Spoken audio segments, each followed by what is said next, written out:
يا ابو حيدر، اسمعك. سمعنا ما هو فصاحة لسانك على الانتقاد.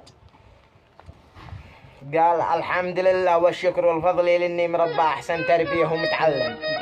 انسان عندي الكل يشهد لي بتواضعي واخلاقي وواعي ومتهم، وانا احمده ان المحبه والعداله فعلي، وحبي لما يرضي الله وما يغضبه يحرم، ولي يعجبني اخذها بعرقي وتعب رجلي الاحق المستحيل واخلي جداره تتقدم، ودائما غني بالصبر مهما ثقل حملي لابد ما تفرج مهما الهموم تتراكم. إنسان كثير الصمت والقليل قولي دائما بالحق متمسك، ولغير الحق ما سلم أشيل همي لحالي وهم من حولي أداوي جرح غيري وجرحي متألم، رغم الألم أبتسم مهما الفؤاد يغلي ما بين وجائي لحد غير إني أتبسم، لأن الشفاء غير الله يا أنا وذلي وأنا فوضت له أمري وهو يعلم.